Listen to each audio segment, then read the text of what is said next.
En un lugar llamado Transilvania, una criatura de consumada maldad ha sobrevivido medio milenio y no demuestra ningún indicio de ir perdiendo importancia. Comenzó como un príncipe medieval y los castillos donde reinó relatan una historia de horror incalificable. Acompáñenos mientras exploramos los escalofriantes lugares predilectos de Vlad Tepes, la verdadera inspiración para el Drácula de Bram Stoker, en Grandes Castillos de Europa.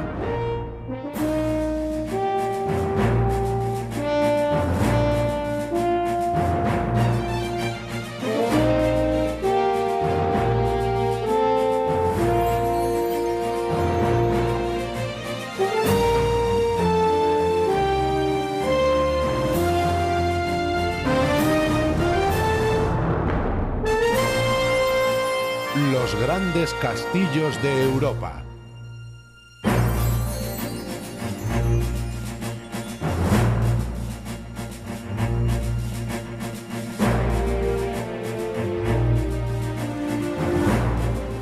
Los Castillos de Drácula. Los Montes Cárpatos de Rumanía. Este desierto escalofriante en el borde oriental de Europa marca la frontera de un reino atrapado entre la historia y el horror. Antes era conocido como la tierra más allá del bosque, Transilvania.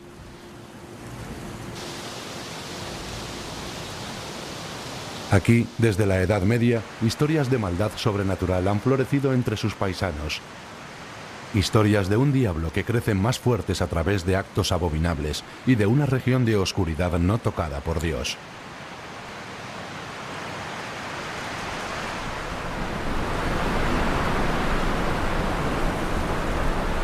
A finales del siglo XIX, un escritor irlandés, Bram Stoker, quedó fascinado por estos rumores. Intentando dar nombre a esta maldad, vino a Transilvania.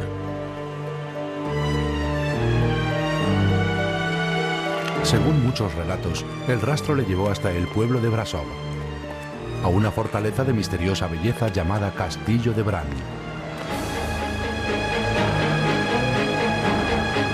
Los lugareños se refieren a Bran como el Castillo de Drácula. Desde que la novela de Bran fue publicada en 1897, multitud de turistas han venido en busca de los orígenes de la criatura. Y los guías turísticos de Rumanía lo fomentan.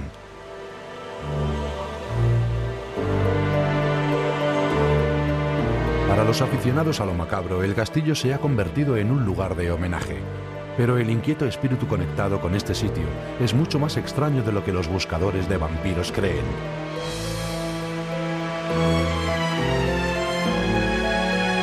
Durante su vida, sus lugares predilectos incluyeron varios castillos. Entre ellos, Bran es culpable por asociación, pero en su mayor parte no está corrompido por el mal. No se puede decir lo mismo de la inspiración humana para el príncipe de la oscuridad de Stoker. Su nombre era Vlad Tepes, literalmente Vlad el Empalador. A mediados del siglo XV fue el príncipe de Valaquia, un pequeño estado tapón involucrado en las salvajes guerras entre Hungría y el Imperio Otomano de los turcos. Durante un tiempo, este príncipe de Valaquia fue un héroe, un caballero medieval alabado por el mismísimo Papa, por repeler a los invasores paganos que amenazaban Europa. Pero la historia le recuerda como un cruzado cuyo tiempo ya había pasado, y por un reino de terror más inquietante que la ficción. Vlad Tepes nació en Transilvania en 1431, el mismo año en que Juana de Arco fue quemada en la hoguera, el crepúsculo de la época de las cruzadas. Fue heredero del trono del vecino Valaquia, del linaje fundado por su abuelo Mercia el Grande, coronado en 1386.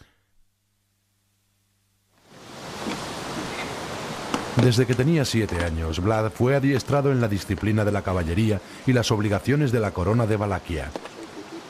Su padre había sido nombrado caballero de la Orden del Dragón por el sagrado emperador romano. Por eso llevó el nombre Dragón o Dracul.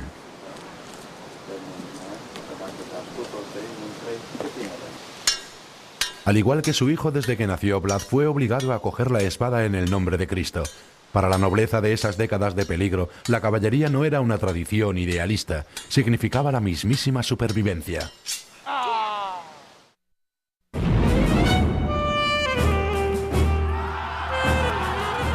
Los intrépidos caballeros de los sultanes otomanos se movían cada vez más al oeste en una cadena de victorias supuestamente destinadas a devorar Europa.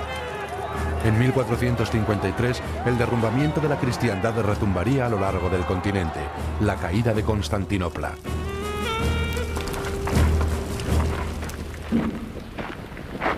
Con tan solo 14 años, Vlad fue capturado por los espantosos turcos mientras participaba en una campaña al otro lado del río Danubio. Durante 4 largos años, el chico fue retenido para asegurar el final de las incursiones de su padre. En su cautiverio, Vlad aprendió a despreciar la vida además de los muchos usos del terror.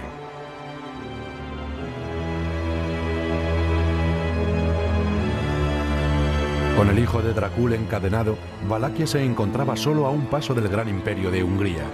Los otomanos saquearon sus ricas rutas comerciales preparando su empuje final a Europa.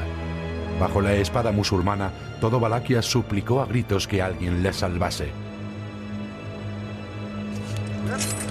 Brasov era el premio más apreciado de la región, la encrucijada para todo el comercio que pasaba entre Europa y Asia Menor.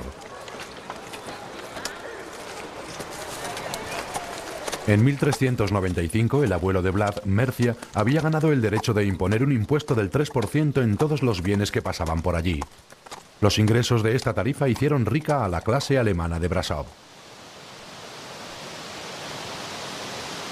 El magnífico castillo de Bran era el encargado de hacer cumplir el pago de la tarifa y de proteger la ruta comercial. Bran comenzó su vida como una fortaleza de las cruzadas. Fue construida en el siglo XII para repeler a los invasores musulmanes que utilizaban el puerto para efectuar su entrada en Europa. Su vida como castillo de peaje empezó con Mercia, el cual lo regaló a Brasov, Transilvania.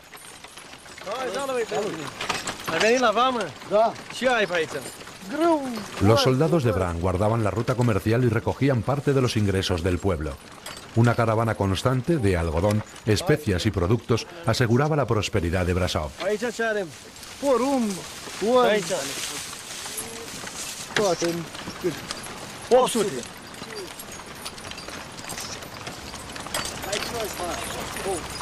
A pesar de la destrucción causada por los turcos, los ricos comerciantes del pueblo, llamados boyardos, se volvieron arrogantes y codiciosos bajo la protección del impresionante Bran.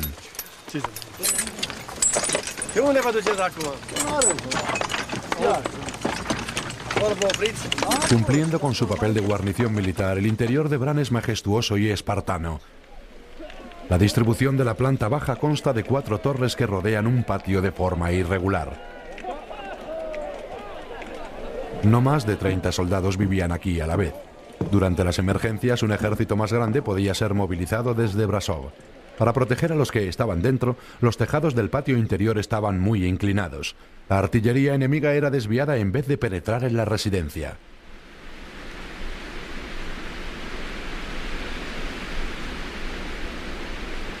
La caótica distribución de las torres de Bran y las almenas multiniveles se deben a los cimientos del castillo. Fue diseñado para caber en la roca sobre la que fue construido el castillo. La montaña en sí se extiende hasta Bran y en tiempos más recientes ha sido remodelado para servir como casa de verano de la realeza rumana.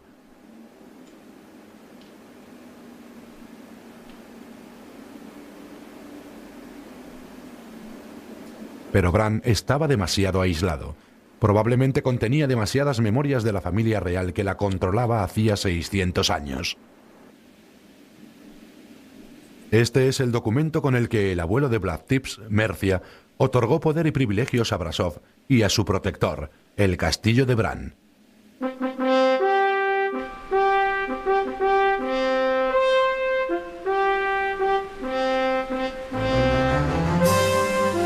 En 1456, después de años de encarcelamiento y exilio, el príncipe protector de Valaquia estaba a punto de heredar el trono. La coronación de Vlad Tepes tuvo lugar aquí, en las ruinas del castillo Tirgoviste, la capital de Valaquia y el centro del poder para los herederos de Mercia el Grande. En el gran hall del castillo, Vlad, al igual que su padre y su abuelo antes, fue coronado príncipe heredero de Valaquia. La coronación estuvo acompañada de mucha pompa cristiana. Desde su palacio ancestral Tirgoviste, Vlad llevaría a cabo la mayor parte de su reinado.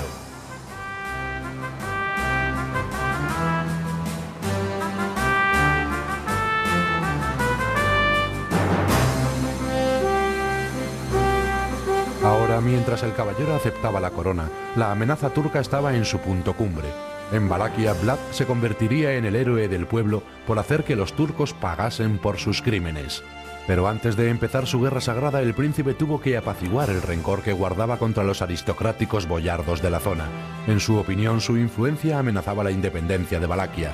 Les invitó a una celebración. Los ciudadanos más destacados de la región asistieron, imaginando que el joven monarca buscaba su favor. Estaban muy alegres mientras brindaban por su nuevo príncipe marioneta. Vlad tenía otros planes. Acompañado por su ejército personal, condujo a los boyardos mayores y a los enfermos a una plaza pública. Allí, sus soldados les empalaron en postes clavados al suelo. Antes de que los mayores hubiesen muerto por la atroz tortura, obligó a los boyardos más jóvenes, tanto a los hombres como a las mujeres, a realizar una marcha de 80 kilómetros, hasta este nido de águilas en lo alto de los montes Cárpatos. Con ellos, Vlad formó una cadena humana que extendió desde el río Argos hasta el castillo Poenarie, ahora en ruinas.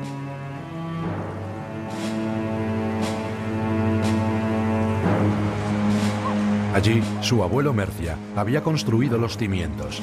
Utilizando a los nobles como esclavos, Vlad terminó el castillo.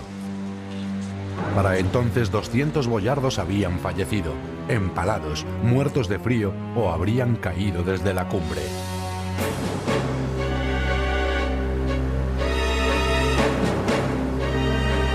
Cuando su reinado comenzó, Poenarie se convirtió en su escondrijo guardado por centenares de soldados armados. Sus murallas fueron reforzadas con ladrillos para aguantar los cañonazos de los enemigos que tendría como príncipe.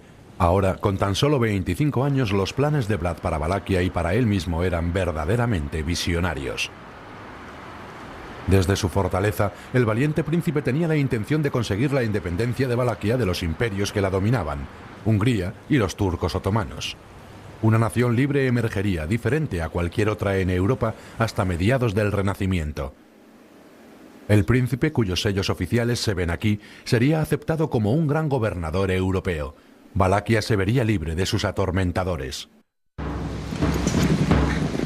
En 1458, Tips comenzó los años de incursiones que le dieron fama de el defensor más leal de la cruz. Su guerra personal contra los turcos fue caracterizada por ataques relámpago, un coraje temerario en las batallas y un salvajismo que asombró tanto a sus aliados como a sus enemigos.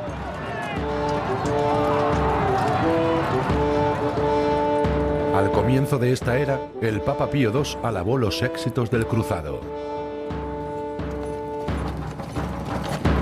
Para el final, Roma y el mundo civilizado se habían alejado del incontrolable príncipe y de sus fronteras.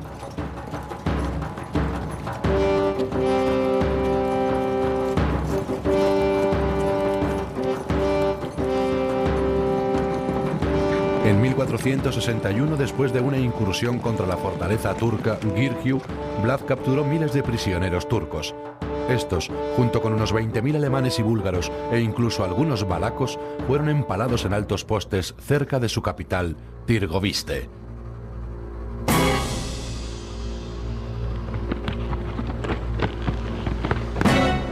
Unos meses después, cuando el sultán Adamín Mahoma llegó a la batalla, el horripilante bosque de cadáveres aún estaba allí. Mandó dar la vuelta a su ejército diciendo: ¿qué podemos hacer contra un hombre capaz de hacer esto?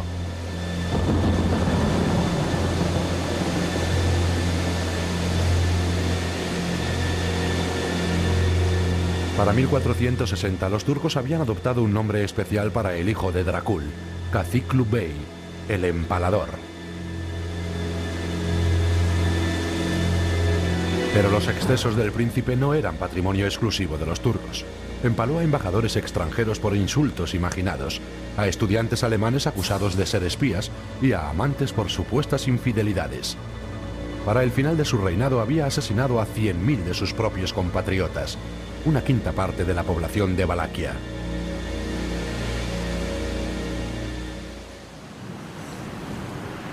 Un terrorífico cuento es respaldado por fuentes rusas, alemanas y rumanas.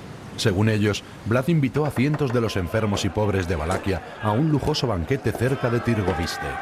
Cuando el príncipe les preguntó qué les haría más felices, le contestaron: alivio de nuestro dolor y deseos. Vlad ordenó cerrar el hall desde fuera y lo prendió fuego.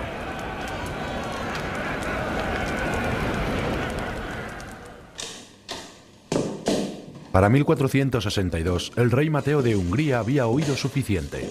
Valaquia era un principado en su dominio y el empalador su carga. Ordenó a sus generales que detuviesen a Tibbs a cualquier precio.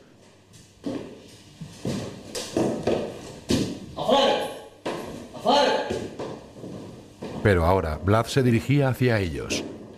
Con un pequeño grupo de partidarios había huido de Valaquia y escapaba hacia Transilvania con las legiones de Mahoma el Conquistador, siguiéndole muy de cerca. Cruzaron el río Danubio y entonces se tiró un farol. Erró al revés a los caballos para engañar a sus perseguidores.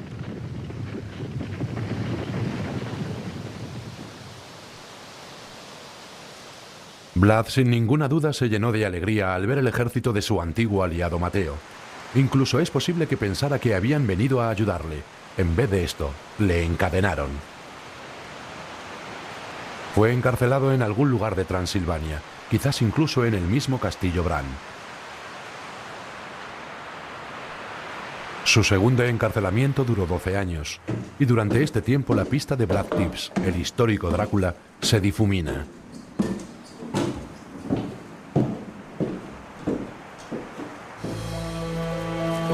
Los archivos históricos indican que volvió al trono para ayudar a Mateo a repeler otra ola de invasores otomanos. Otras fuentes afirman que murió en su cárcel de la montaña o que logró escapar. En el castillo de Bran tal vez utilizó uno de los rasgos menos conocidos de la fortaleza, un pasillo secreto que Vlad copió de su castillo de Poenarie.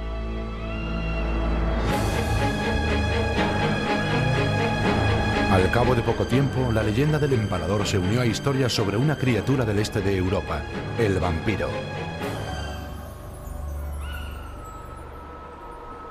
Mucho antes de la época de Vlad, los campesinos colgaban ajos encima de las puertas de sus casas. Los cementerios fueron cercados con postes para protegerles de una rapaz maldad que sobrevivía más allá de la tumba.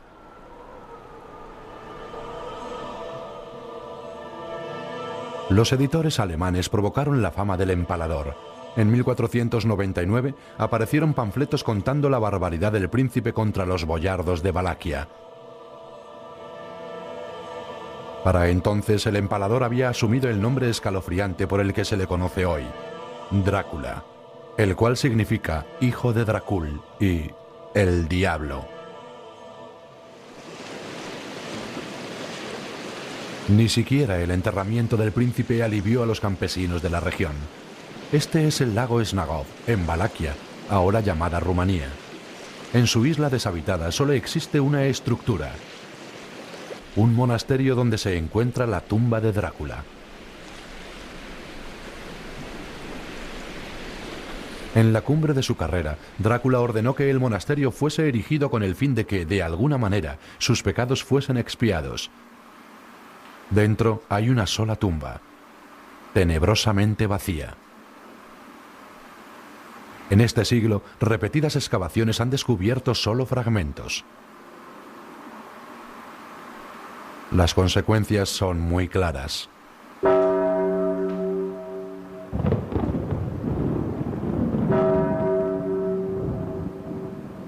Según la leyenda, el día en que fue enterrado, hubo una feroz tormenta. El viento arrancó la capilla de sus cimientos y la transportó al lago.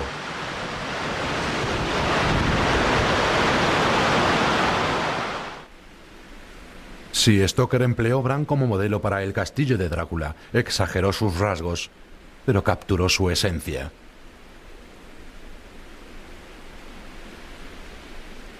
Su personaje Jonathan Harker escribe: De repente, fui consciente de que el cochero sujetaba los caballos en el patio de un enorme castillo en ruinas. Lo vimos en todo su esplendor, encaramado a 300 metros en la cumbre de un precipicio escarpado. Había algo misterioso y salvaje en aquel lugar.